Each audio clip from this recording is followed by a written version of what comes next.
Hello बच्चों, आज हम कक्षा 9वीं से पाठ 2 कार्य और ऊर्जा के बारे में जानकारी प्राप्त करने वाले हैं।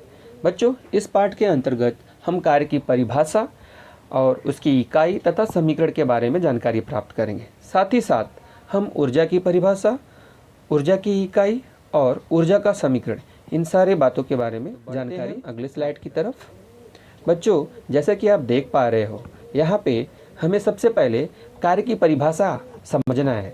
कार्य की दो परिभाषा है, एक दैनिक व्यवहार में और एक वैज्ञानिक दृष्टि से। दैनिक व्यवहार का अर्थ क्या है? जैसे कि आप जानते हो, हम प्रत्येक दिन कुछ न कुछ शारीरिक या मानसिक कार्य करते हैं। अब यहाँ पे तात्पर्य है कि शारीरिक कार्य का क्या अर्थ है। शारीरिक कार्य का अर्थ है शारीरिक कार्य का अर्थ है जैसे सामान लेकर सीढ़ियों पर चलना। आप कोई भी सामान लेकर सीढ़ियों पर चलते हैं या एक स्थान से दूसरे स्थान पर लेकर जाते हैं तो वो आपका शारीरिक कार्य होता है। किताब पढ़ना आपका मानसिक कार्य हो जाता है या मानसिक क्रिया हो जाती है। तो जब हम शारीरिक और मानसिक क्रिया करते हैं तो दैनिक व्यवहार में हम उसे कार्य कहते हैं। परंतु बच्चों, ये तो परिभाषा हुई दैनिक व्यवहार की। हमें वैज्ञानिक दृष्टिकोण से इसकी परिभाषा देखना है। तो वैज्ञानिक दृष्टिकोण से परिभाषा देखो बच्चों, यहाँ पे आप जैसा कि देख सकते हो, यहाँ पे अलग अलग आकृतियाँ दी गई हैं, अलग अलग फ़ोटोज़ दिए गए हैं। इस फोटो पे आप देख सकते हो अच्छी तरह से, जैसे कि यहाँ पे एक परिवार के सदस्य टीवी देख रहे हैं। यहाँ पे देख सकते हैं परिवार के सदस्य टीवी देख रहे हैं। यहाँ पे दूसरी एक आकृति में आप देख सकते हो या इमेज में देख सकते हो कि एक वृद्ध व्यक्ति कुछ वस्तुओं को ढो रहा है, एक स्थान से दूसरे स्थान तक लेके जा रहा है। यहाँ पे एक व्यक्ति आप देख सकते हो पत्थर फेंक रहा है या पेड़ पे वो पत्थर फेंक रहा है। यहाँ पे एक बच्चा किताब पढ़ रहा है या कुछ लिख रहा है।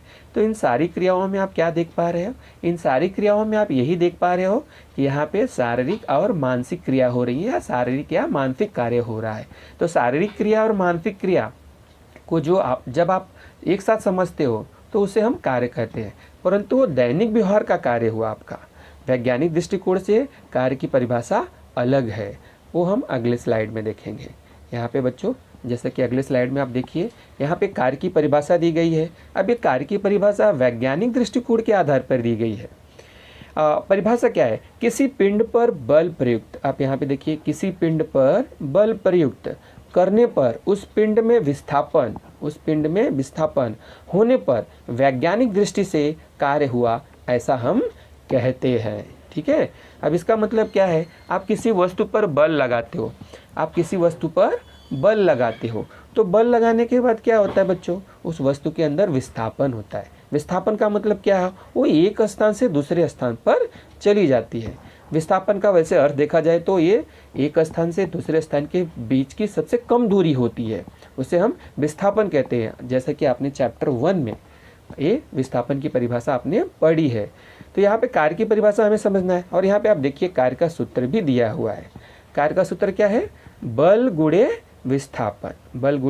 विस्थापन। अब यहाँ पे आप किसी न किसी प्रकार का या किसी न किसी मात्रा का बल लगाओगे उस वस्तु के ऊपर।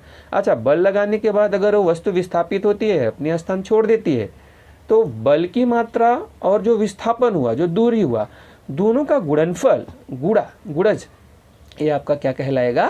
कार्य कहलाएगा। बच्चों, ये जो कार्य की परिभाषा आप देख रहे हो, ये कार्य की परिभाषा वैज्ञानिक दृष्टिकोण से ली गई परिभाषा है। इसके पहले आपने जो परिभाषा देखा है वो वैज्ञानिक दृष्टिकोण से परिभाषा नहीं, वो दैनिक व्यवहार के आधार पर कार्य की परिभाषा दी गई है। तो आपको जब भी एग्जाम में या किसी परीक्षा में आपको कार्य की परिभाषा पूछेगा तो आप दैनिक व्यवहार वाली परिभाषा मत लिखिएगा, आप या वैज्ञानिक दृष्टिकोण से जो परिभाषा है वो लिखिएगा। यानी किसी भी पिंड पर, परिभाषा क्या होगी देख लीजिए, पढ़ते हम लोग। किसी पिंड पर बल प्रयुक्त करने पर उस पिंड का विस्थापन होने पर। अच्छा, आप बल लगा रहे हो और बल लगाने के बाद उसके अंदर विस्थापन हो रहा है, विस्थापन बहुत जरूरी है, तो हम उसे क्या कहेंगे? तब हम उसे कहेंगे कि वैज्ञानिक दृष्टि से कार्य हुआ है। अगले स्लाइड में, हाँ अच्छा, ये स्लाइड में देखिए आपको कुछ एग्जाम्पल्स दिए गए हैं, आपको कुछ फोटोज़ दिए गए, इमेजेस दी गई है, आकृतियाँ दी गई हैं। इस आकृति में आप अच्छी तरह से समझ सकते हो कि कार्य की परिभाषा क्या है। और कार्य की परिभाषा के साथ साथ हम ये भी देख पा रहे हैं कि पहले वाले आकृति में आप देखिए कि यहाँ पे कुछ व्यक्ति बस को ढकेल रहे हैं। अच्छा, बस को ढकेलने का मतलब क्या हुआ आप बताइए? आप बस को ढकेलोगे तो उसके ऊपर बल लगाओगे। अब एक व्यक्ति का तो काम है नहीं, बहुत सारे व्यक्ति मिलकर बस को ढकेलते हैं। आपने रोड पे कभी कभी देखा होगा कि जब गाड़ी बंद हो जाती है तो कई सारे व्यक्ति मिलकर गाड़ी को ढकेलते हैं, यानी उसके ऊपर क्या लगाते हैं, उसके ऊपर बल लगाते हैं। क्या लगाते हैं, बल लगाते हैं। अच्छा, बल लगाने के बाद क्या होगा, बल लगाने के बाद ये जो गाड़ी है ये विस्थापित होती है। विस्थापित होने का मतलब क्या है, ये आगे की तरफ जाती है। ठीक है, तो यहाँ पे दो चीज़ हो गई, आपने बल लगाया और जो बस है विस्थापित हो गई, आगे की तरफ चली गई। तो यानी आपको करना क्या है, आपको करना है बल का बल गुणे विस्थापन, इन दोनों का जो गुणज होगा वो क्या कहलाएगा, कार्य कहलाएगा। एक और डायग्राम में आप देख सकते हो, एक व्यक्ति क्या कर रहा है, टेबल या डेस्क को ढकेल रहा है, यानी यहाँ पे वो बल लगा रहा है। एक दूसरे डायग्राम में भी आप देख सकते हो, एक छोटा सा बच्चा एक टॉयज यानी एक खिलौने को खींच रहा है, तो खींचने में भी उसे बल लगाना पड़ रहा है। ये वाले डायग्राम में आप देख सकते हो।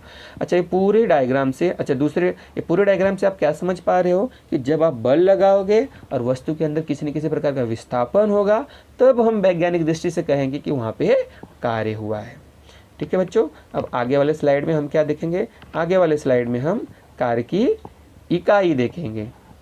कार्य की इकाई क्या है, अच्छा आपको अच्छी तरह से मालूम है, इकाई दिखाने के लिए हम लोग को दो प्रणाली ली जाती है, एक एसआई प्रणाली और एक सीजीएस प्रणाली। तो ऐसा सबसे पहले आपको ये समझना है कि आपने कार्य के सूत्र में क्या पढ़ा। तो कार्य के सूत्र में आपने पढ़ा बल गुणे विस्थापन। तो सबसे पहले बल की इकाई देख लीजिए। बल की इकाई क्या होती है, बल की इकाई होती है न्यूटन, और विस्थापन की इकाई क्या होती है, मीटर। इसलिए कार्य की इकाई क्या हो जाएगी, गुणा कर दीजिए, बल की इकाई न्यूटन है और कार्य की विस्थापन की इकाई मीटर है। तो न्यूटन मीटर ये आपके कार्य की इकाई हो जाएगी, ये आप किसकी इकाई हो जाएगी, कार्य की इकाई हो जाएगी। इसके साथ ही साथ, अच्छा अभी आपने न्यूटन मीटर बताया, लेकिन इस न्यूटन मीटर को अगर एक साथ आप समझोगे तो उसे हम क्या कहेंगे, जूल कहेंगे। क्या कहेंगे, जूल। तो कार्य की इकाई क्या होती है बच्चों, कार्य की इकाई होती है जूल। लेकिन एक जूल बराबर कोई पूछेगा तो क्या आप बताओगे, एक जूल बराबर आप कोई पूछेगा तो आप बताओगे न्यूटन मीटर। न्यूटन किसकी इकाई होती है बताइए, न्यूटन बल की इकाई होती है। मीटर किसकी इकाई होती है, विस्थापन की इकाई होती है। ठीक है बच्चों, ठीक है, बढ़ते हैं अगले स्लाइड की तरफ।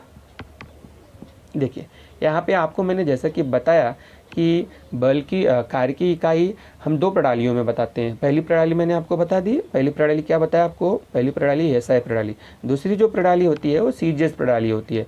अच्छा, सीजीएस प्रणाली में फिर से आपको बल की इकाई बताना पड़ेगा। क्यों आपको बल की इकाई बताना पड़ रहा है, क्योंकि जो कार्य का सूत्र है उसके अंदर बल गुणे विस्थापन आपने लिखा है। तो सबसे पहले बल की इकाई बताइए।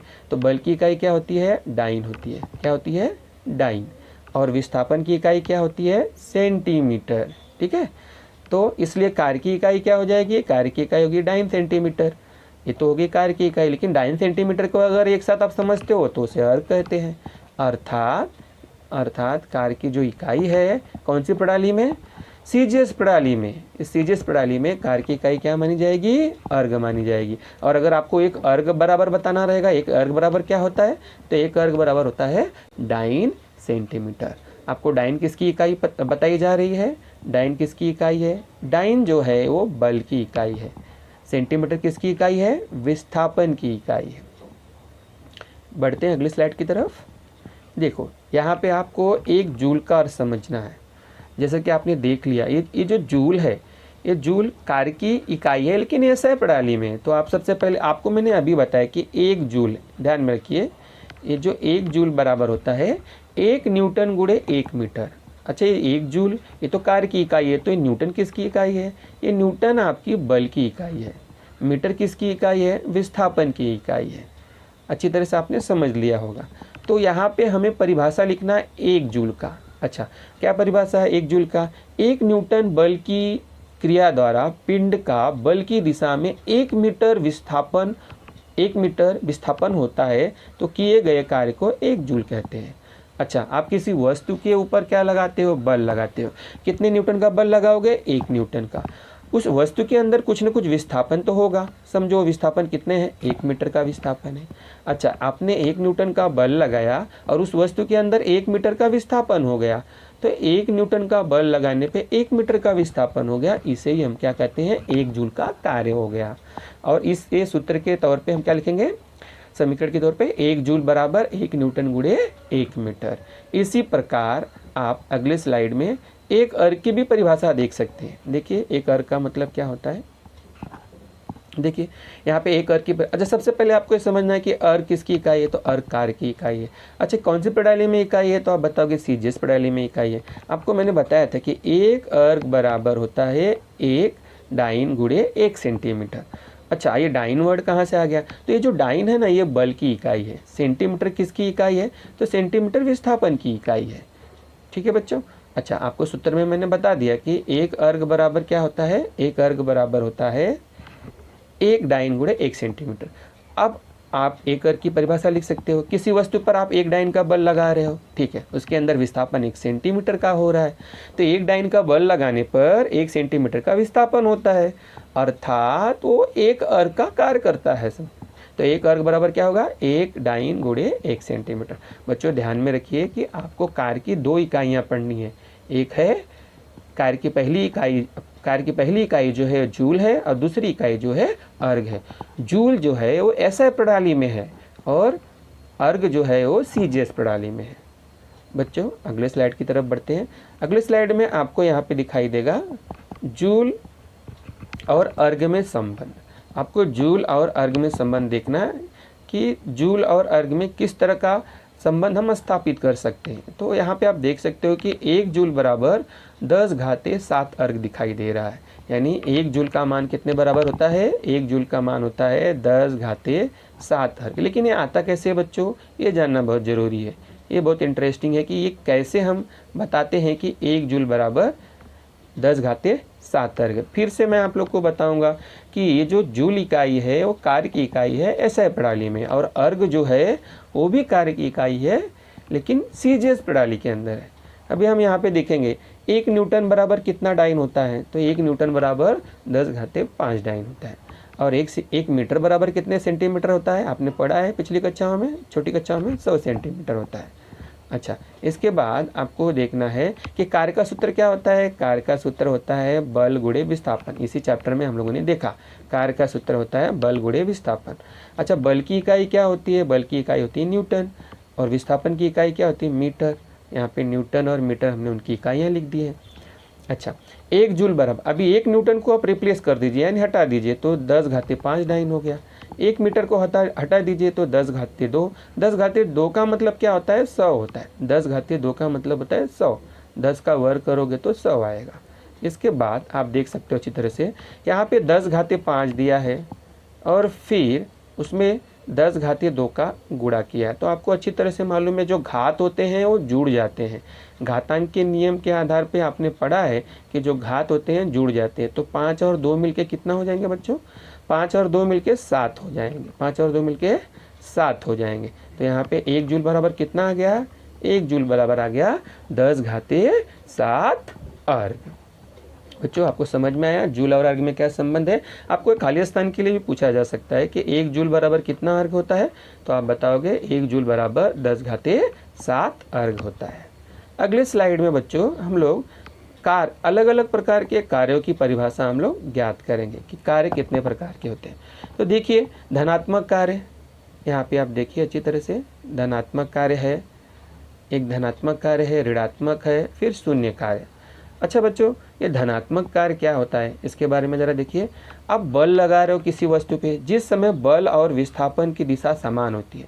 ध्यान में रखना बच्चों, इसका मतलब क्या है कि आप किसी वस्तु को धकेल रहे हो आगे की तरफ, तो आपका बल भी आगे की तरफ है और आपकी वस्तु भी आगे की तरफ जा रही है।